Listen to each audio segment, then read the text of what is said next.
सबसे पहले तो ये कहना चाहूँगा कि आपकी जो ये मुहिम है समाज सुधारक, समाज सुधारने की ये काफ़ी अच्छी मुहिम है।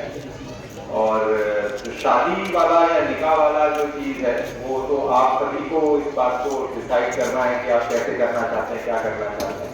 लेकिन जो नशे वाली जो पार्ट है उसके बारे में बहुत सारी चीज़ें, कुछ चीज़ें ज़रूर कहना चाहूँगा।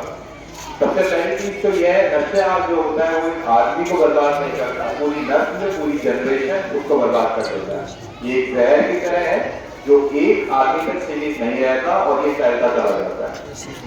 नशे की एक खास बात ये है कि स्टार्टिंग में जो शुरुआत होती है वो नशे की लगभग फ्री होती है।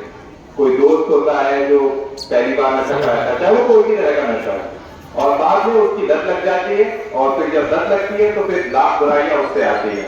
नशे के लिए इंसान को पैसा चाहिए होता है, पैसा उसे मिल नहीं पाता, तो पता लगे वो चोरी, लूट, डकैती जो भी हो सकता है, वहां से वो पैसा लेने की कोशिश करता है।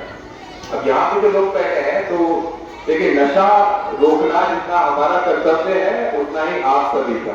क्यों? क्योंकि जो नशे के आदी होते हैं वो आप सभी के बच्चे होते हैं, पोते होते हैं, या उनके रिश्तेदार होते हैं।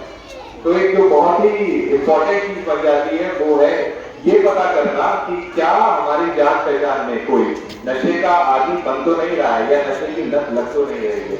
तो उसके कुछ सिम्टम्स होते हैं, जैसे कि क्या वो बहुत समय अपना अकेले व्यतीत कर रहा है, अकेले बिता रहा है, क्या वो दिन भर जो है गुस्से में रहता है, क्या शाम के टाइम एक निश्चित समय क्या वो घर से बाहर निकलता है और फिर रात को काफी देर रात तक वापस लौटता है, क्या उसके कुछ ऐसे दोस्त हैं जिनको देख के लगता है कि नहीं ये तो नशे के वो है, या जिनकी आम शौहरत ऐसी है कि हाँ ये लोग नशे के आदमी हैं। तो ये सारी चीजों पे ध्यान रखना जो है ये आप सबका काम है। उसके बाद हाल फिलहाल में कल ही हमारी सीपी मैम ने इसके नशा के लिए हेल्पलाइन भी की है, उसके बारे में भी ये बहुत मतलब आप लोग जानिएगा कि कैसे उसका फायदा आप लोग उठा सकते हैं। ठीक है, धन्यवाद।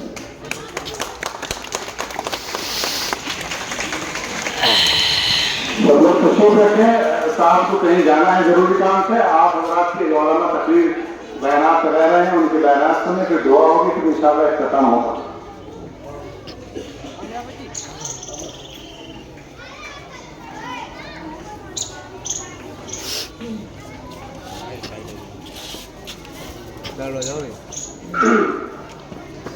हजरात, आप हजरात देख रहे थे हमारे यहाँ अधिकारी महाराज मौजूद थे। इनकी मौजूदगी में आपके सामने बात रखी गई है कि हमारे माहौल में, हमारे मुआशरे में जो खुराफात है, इन तमाम खुराफात से बचना ये हमारे लिए निहायत जरूरी है। उसमें सबसे बड़ी बात अभी बादशाह फरमा रहे थे कि देखिए आप शादी ब्याह जो आप करते हैं उसमें ऐसी खराबियां होती है जिसमें पब्लिक प्रोटेक्शन में भी खराबी आती है, पब्लिक प्रोटेक्शन में भी नुकसान पैदा होते हैं। उसमें से सबसे बड़ी चीज है कि आप आतिशबाजी जो करते हैं, भाई आप जहाँ पर आपका शादी का माहौल है उसके आसपास झुग्गियां भी है, मकानात भी है, अगर शादी के आप मौके पे अगर आप आतिशबाजी करते हैं, ऐसा वाकया इससे पहले हो चुका है आपकी गाड़ी में कि गोदाम में आग लग गई थी आतिशबाजी की वजह से। आप बताए एक गरीब का घर, जिस घर को बनाने में उसने अपनी पूरी जिंदगी लगा दी, आपकी जरा सी देर की आतिशबाजी और उस घर को जलाकर खाकस कर दो में, ये किस किस्म की इस्लाम है? इस्लाम तो इस बात की इजाजत देता ही नहीं, बल्कि इंसानियत की इस बात की इजाजत नहीं देती। मैं अभी यहाँ तमाम लोग मौजूद है, तमाम अधिकारियां मौजूद है, अपना ख्याल रखने के लिए, अपनी खुशी का ख्याल रखने के लिए जैसे पाबंद किया है, ऐसे ही पड़ोसी का भी, चाहे पड़ोसी मुसलमान हो या गैर मुस्लिम हो, चाहे कोई भी हो, हर इंसान की खैर खाई के लिए, हर इंसान की खूबी को, हर इंसान के खैरियत को, उसकी तबीयत का ख्याल रखने के लिए इस्लाम ने पाबंद किया है। आप डीजे बजाते हैं, मुझे बताइए किस तरह तेज आवाज से डीजे बजाए जाते हैं। जो हार्ट की पेशेंट है उनका क्या हाल होता है, जो प्रेग्नेंट लेडीज है उनका क्या हाल होता है, जो न्यूबॉर्न बच्चे हैं, बेबीज है, उनका क्या हाल होता है। ऐसी इसी तरह से और जो मरीज है, बीमार है, बूढ़े हैं, उनका क्या हाल होता है।